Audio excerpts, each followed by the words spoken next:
Do we have the slides set?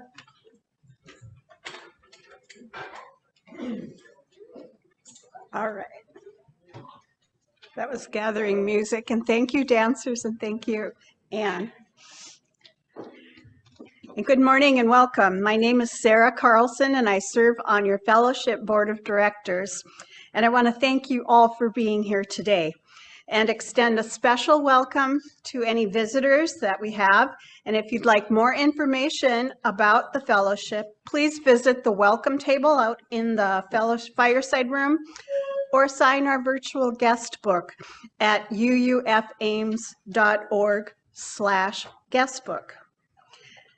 And whether you're joining us from home or here in the fellowship hall, we invite you to stay after the service for coffee fellowship, where you can introduce yourself and join in the conversation with kindred spirits. So on behalf of this caring, nurturing congregation, I welcome each and every one of you into this sacred space.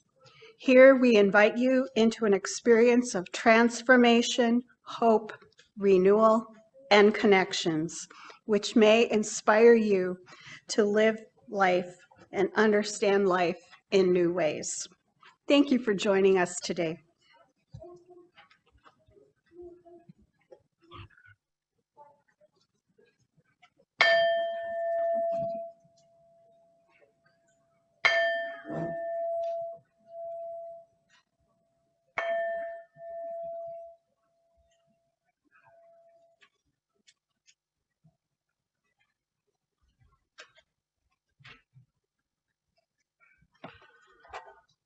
Our opening words this morning are from Judy Chicago, and it is a responsive reading. And then all that has divided us will merge. And then softness will come to a world that is harsh and unkind.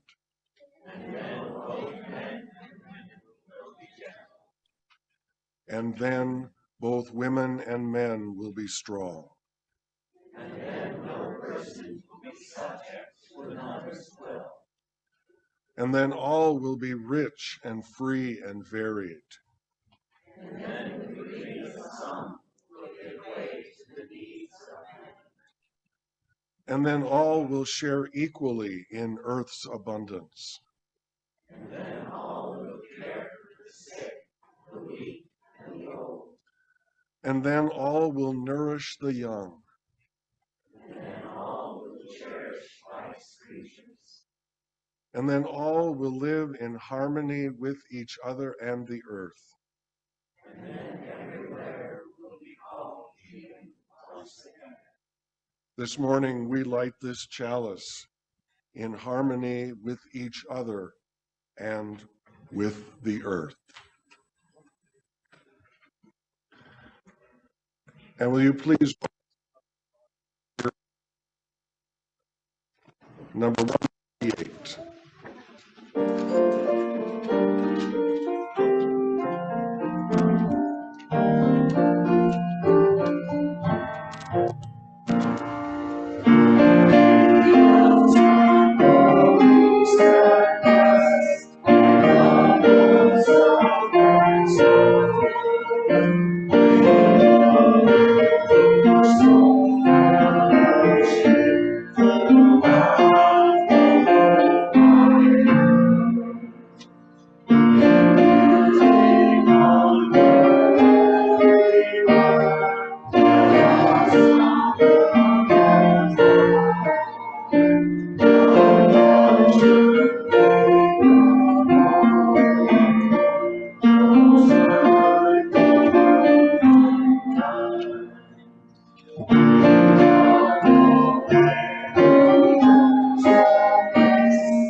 Hello, everyone. My name's Gabby. I am the nursery head, and I'll be reading our story for Time for All Ages. The story is called All Are Welcome.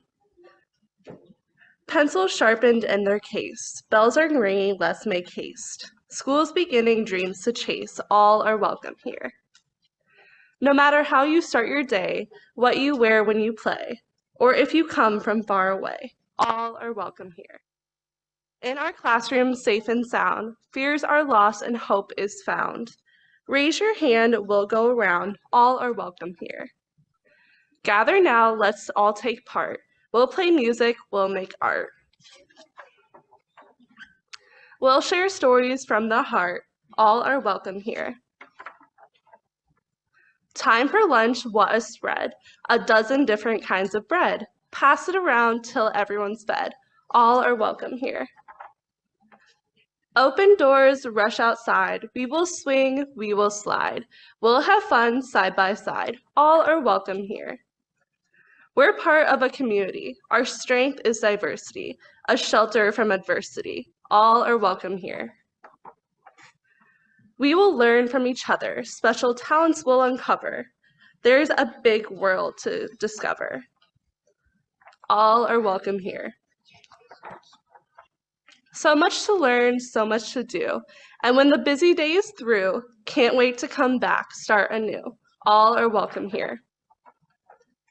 Head for home to get some rest and greet tomorrow ready and fresh. Our time together is the best. All are welcome here. You have a place here. You have a space here. You are welcome here.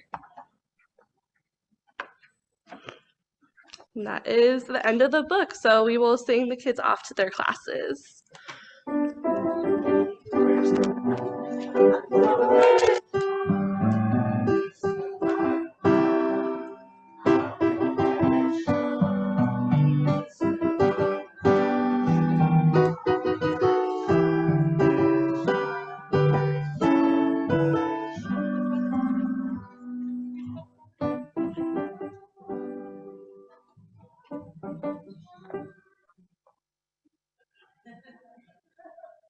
This is a welcoming community where we find connection.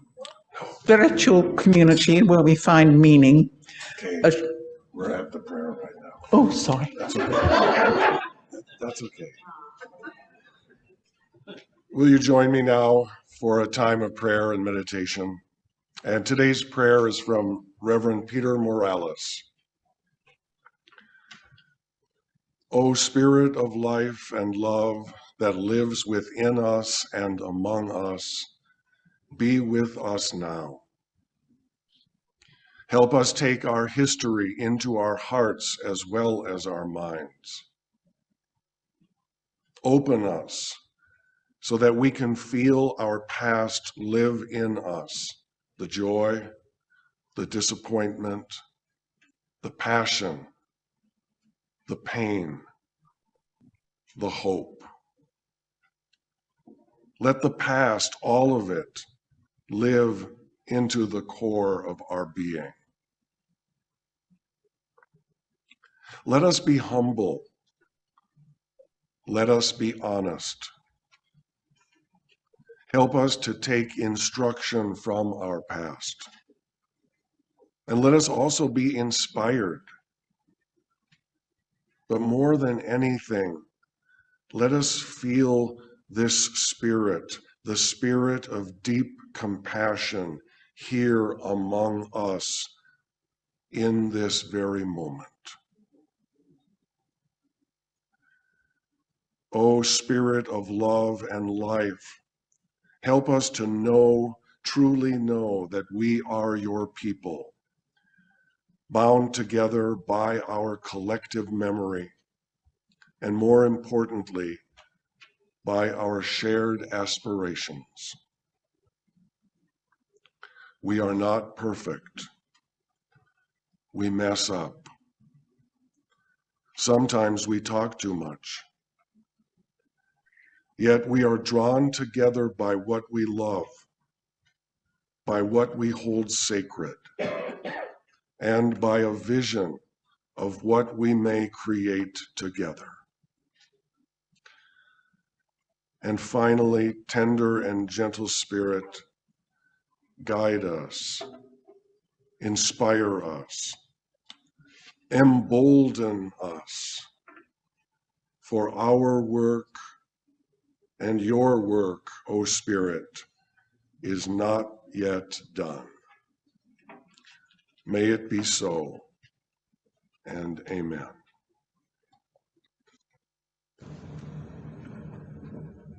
Take two. This is a welcoming community where we find connection, a spiritual community where we find meaning, a sharing community where our joys are amplified, and a caring community where our sorrows are lessened. It's tradition in our fellowship to take a moment to share our joys and sorrows and acknowledge the mutual support of our community. If you'd like to share a milestone, you can come forward to the microphone, state your name, and share your joy or sorrow, and I'll light a milestone candle for you.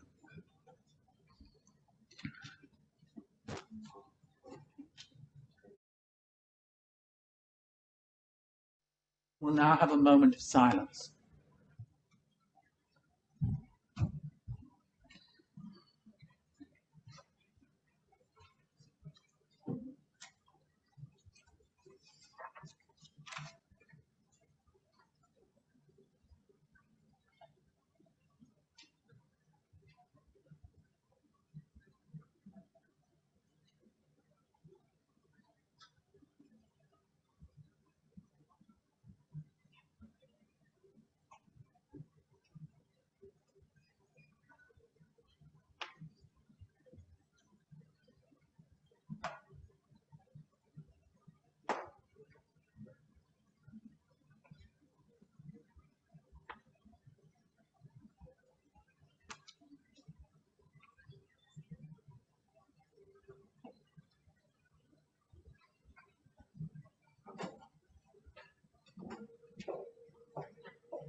Let's stay seated while we sing around Dona Nobis Pacha.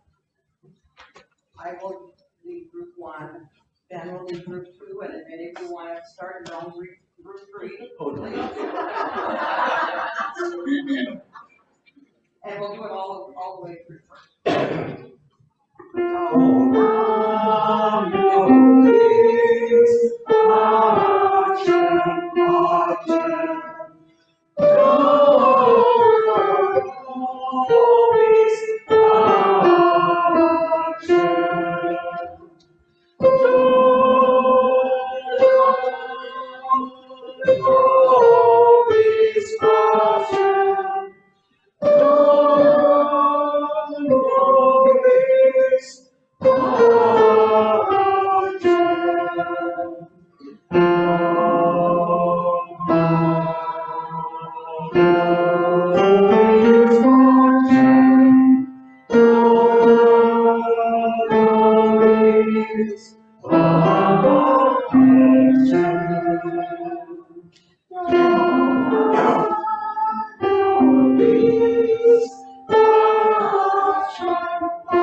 Our first reading this morning is from Timothy Snyder's little book on tyranny.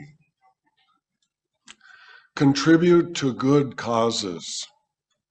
Be active in organizations, political or not, that express your own view of life. Pick a charity or two and set up autopay.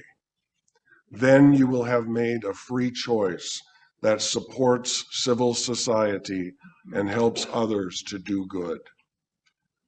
It's gratifying to know that whatever the course of events, you are helping others to do good. Many of us can afford to support some part of the vast network of charities that one of our former presidents called 1,000 points of light. These points of light are best seen like stars at dusk against a darkening sky. When Americans think of freedom, we usually imagine a contest between a lone individual and a powerful government. We tend to conclude that the individual should be empowered and the government kept at bay. That is all well and good, but one element of freedom is the choice of associates, and one defense of freedom is the activity of groups to sustain their members. This is why we should engage in activities that are of interest to us, our friends, and our families. These need not be expressly political.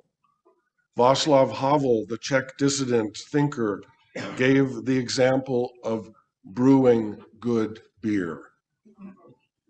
Insofar as we take pride in these activities and come to know others who do as well, we are creating civil society. Sharing in an undertaking teaches us that we can trust people beyond a narrow circle of friends and helps us to recognize authorities from whom we can learn. The anti-communist dissidents of Eastern Europe, facing a situation more extreme than ours, recognized the seemingly non-political activity of civil society as an expression and a safeguard of freedom. They were right. In the 20th century, all the major enemies of freedom were hostile to non-governmental organizations, charities, and the like. Communists required all such groups to be officially registered and transform them into institutions of control. Fascists created what they called a corporatist system, in which every human activity had its proper place, subordinated to the party state. Today's authoritarians are also highly allergic to the idea of free association and non-governmental organizations. And our second reading is from Reverend Dr. Martin Luther King Jr. There are literally two Americas. One America is beautiful, and in a sense, this America is overflowing with the milk of prosperity and the honey of opportunity.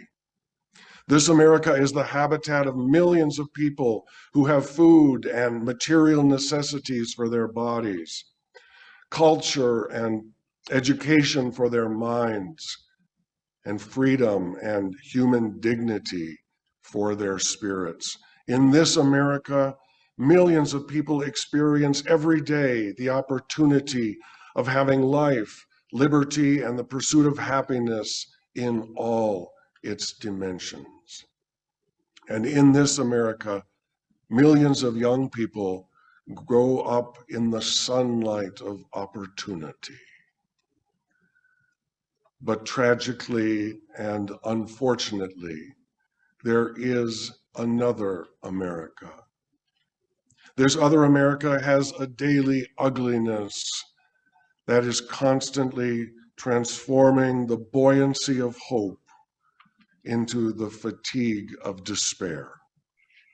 In this America, millions of work-starved walk the streets daily in search for jobs that do not exist. In this America, millions of people find themselves living in rat-infested, vermin-filled slums. In this America, people are poor by the millions. They find themselves perishing on a lonely island of poverty in the midst of a vast ocean of material prosperity.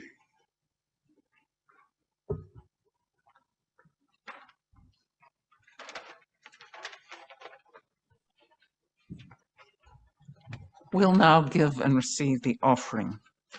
This morning, half of the non-pledge offering will be donated to the Bridge Home, an organization that provides food and shelter to the homeless. And whenever possible, it helps prevent individuals from remaining homeless. They seek to do so in a welcoming, non-judgmental atmosphere that respects human dignity. The Bridge Home works to involve the community in the provision of services to the homeless and in fostering the conditions that prevent homelessness. And I should maybe add here, I don't know, I guess it's sort of lapsed during the pandemic, but that was one of the things the fellowship did, was provide a meal for the homeless. And it's an opportunity to go there and eat with them. And what it's just said there about non-judgmental, pleasant atmosphere is absolutely true. So if you've got the opportunity to cook for the homeless, I recommend it. The other half of the offertory will serve to support programs here in our fellowship that help make this a community of transformation. We'll pass the baskets here in Fellowship Hall, but for those at home, you can visit uufames.org/give to give your gift today. And if you're visiting today, please know that your presence is gift enough.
Good morning, Central Iowa. And welcome to you, my beloved ethical and spiritual travelers, wherever you are zooming in from today. My name is Reverend A.J. Galazin. My pronouns are he and his, and I'm your interim minister. We're so glad you have joined us today for worship. I woke up Tuesday morning to a winter wonderland. It was my fantasy landscape where the branches are dusted with just the right amount of snow. Too much and the branches break under the weight. Too little and the trees are bare. On Tuesday and on Wednesday, the snow was just right. How lucky we are to live in Iowa, to experience this beauty of nature. Last Sunday, the UUFA End of Life Concerns Group sponsored a wonderful luncheon with no agenda, no preconceived outcomes, and no experience necessary. How refreshing! More than 30 people gathered at random tables of 4 to discuss a haunting 5-letter word, death. Yes, this was a death cafe. But somehow the name Death Cafe doesn't really capture the interesting ideas, the tender reminiscences, and the unexpected laughter that we shared during that afternoon. What a gift it is to admit to each other that no one lives forever. We don't need to fear what is a perfectly natural and inevitable passage. I'm a habitual note taker, and I didn't take a single note at the cafe. The conversations were so personal and casual. Many thanks to the End of Life group for offering this opportunity to the fellowship. I look forward to attending the next Death Cafe, and I invite you to join us next time. There is always so much more to say. At a gathering of local ministers recently, a pastor made a startling announcement to our group. He said, "I have a glut of leaders." I was so astonished. I had to look up the word glut, and sure enough, it means an excessively abundant supply. A glut of leaders? It has been observed in the post-pandemic world of mainstream religious communities that organizational energy in general is in short shrift, and leadership in particular is becoming an endangered species. In my sermon last Sunday, when I was discussing the spectrum of membership that starts with curious individuals and ends with integrated leaders, I said that too many cooks can spoil the broth, referring to possible conflicts among those in competition for plum leadership positions. But this pastor's comment about a glut of leaders had me wondering, what if there are too few cooks? What happens to the broth then? Without any leaders, can we enjoy sustenance at all? This transition time, as you seek to find your next settled minister, is also a questioning time. And some of the biggest, most important questions to ask are, what do you value as a community? Why are you here? What great work is yours to accomplish? How many cooks do you need? Many Unitarian Universalists cite social justice as an important value of our faith. Deeds, not creeds, is a motto from the heritage of liberal religion.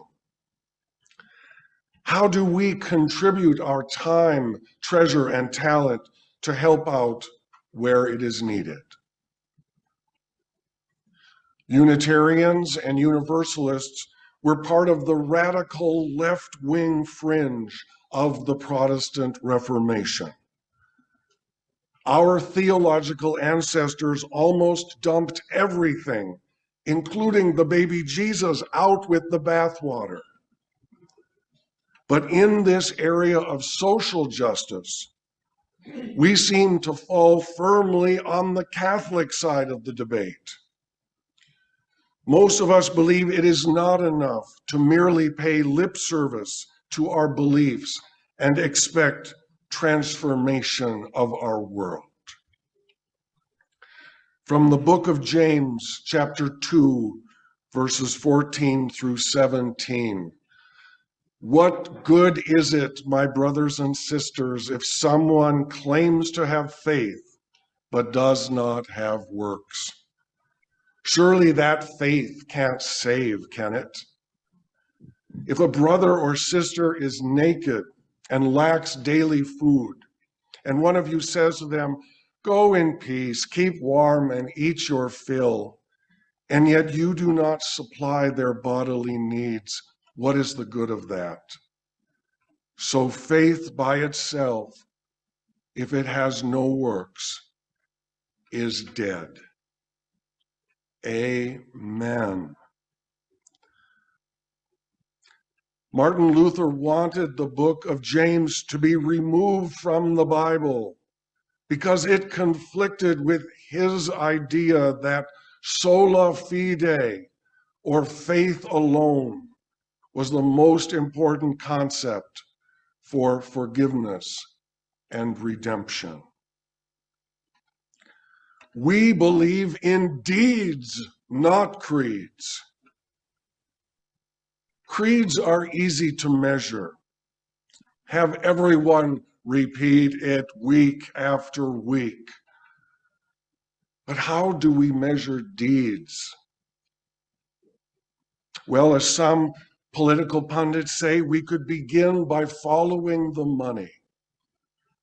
What does the UUFA budget say regarding social justice?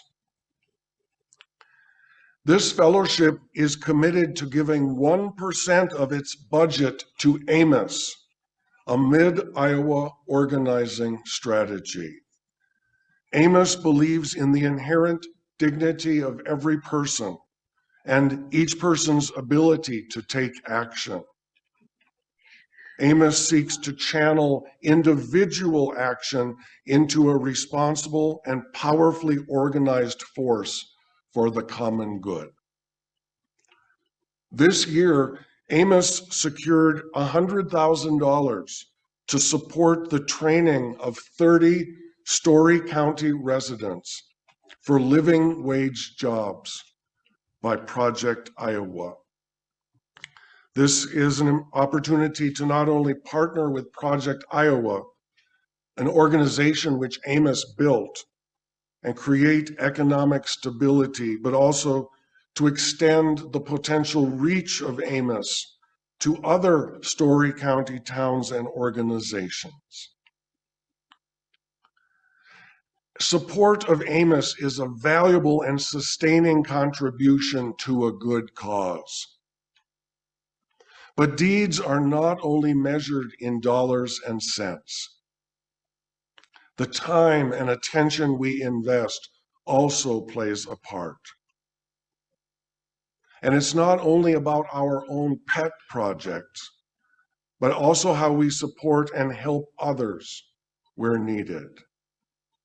In fact, we often achieve more by working cooperatively rather than trying to do everything by ourselves. I have met several times with Courtney Duford, the lead organizer for Amos, and she encourages congregations to re-engage with their community and with Amos. For example, she suggests that every congregation go door to door just to meet their neighbors. not to sell anything, right? Just to meet our neighbors, to build relationships. How well does this fellowship interact with its neighbors? Courtney also mentioned that at this time, this fellowship does not have an active relationship with Amos, apart from the financial support. What is needed now is a contact person, but better than that, a committee. And here I will remind you of my rule of three that I have spoken of quite a bit. I don't believe that one person is a committee. I believe every committee needs at least 3 members, and not just 3 any member, 3 that share leadership responsibilities. So they may trade off the tasks, but they always know that they're supported, so no one ends up doing too much. Interim ministers are especially advised not to do too much for a couple of very good reasons. First, my job is to help you find a new minister. And if I overperform like Superman, how will your next merely human minister compare? If I don't take care of myself, why would you expect your next minister to do so? But more importantly, I'm interested in what you can build and sustain on your own. What good would it do for me to advance my agenda only to let it fade away when I leave? If I take too much of your energy and steal too much of your spotlight, there's a disconnect between minister and congregation. I am not here to mold this fellowship in my image. I want to help you live into the mission and vision that you have already established. Interim ministers are also advised not to take on social justice activities. Why not? First, justice is local. This is your neighborhood, your city. This is your state. While I hope that I'm well-meaning, my home is in Wisconsin. The truth is that I'm a carpetbagger. That was true when I lived in Texas, and it became very apparent to me when I lived in Canada. The last thing I wanted to do was to tell Canadians how to live more justly. Believe me, we have quite a few things to learn from Canada, like universal health care, welcoming immigrants, kindness toward strangers, and never locking your door. Justice is also ephemeral, it's fleeting. Our whole world can ebb and flow with each new incident, another new law, every court ruling. We may have rights one day and have them repealed the next. This fellowship has a long history of involvement in social justice issues. But during the pandemic, the Social Justice Committee, like so many other things, lapsed into a state of hibernation. Don't get me wrong, many of you are deeply committed to many great causes. It's just the social part of social justice at this fellowship is dormant. Mary and Jonah arrived early this morning to set up tables in the fireside room, to remind us of the many things that are going on, even without a committee. And these are seeds for building a new way. I'm planning to break my own rule and gently assume a leadership role for social justice. I plan to convene a monthly justice meeting just to remind this fellowship of opportunities to serve the community. I believe we need a placeholder, an umbrella to regularly communicate justice actions and to invite new participation. I will be your temporary umbrella during this time, with the hope that along the way, new leaders will emerge to gently guide your efforts. And I really mean gently guide, not to do everything. A valid fear of leadership these days is the scourge of doing everything. I close with the Hebrew Bible passage on this issue of deeds, not creeds, in the book of Amos. I despise your festivals and take no delight in your solemn assemblies. Even though you offer me burnt offerings and grain offerings, I will not accept them. And the offerings of your fatted animals I will not look upon. Take away from me the noise of your songs. I will not listen to the melody of your harps. But let justice roll down like waters and righteousness like an ever-flowing stream.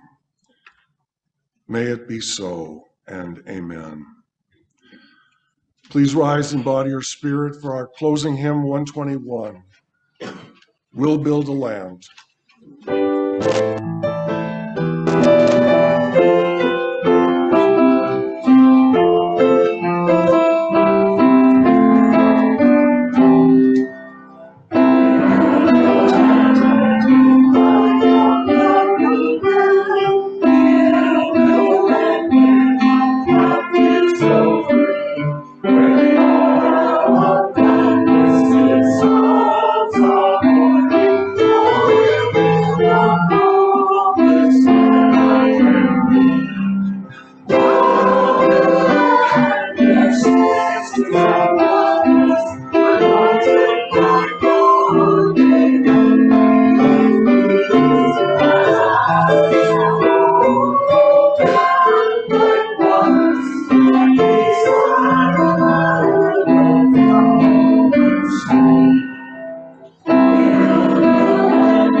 Sound of spirits not sing and not speak.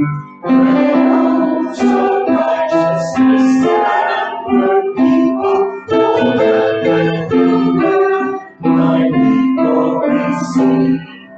Now the blessings and prophets, anointed by glory.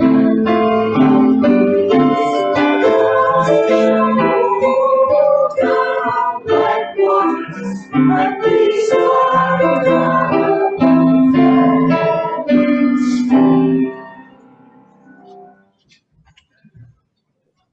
Our closing words are from Mother Teresa.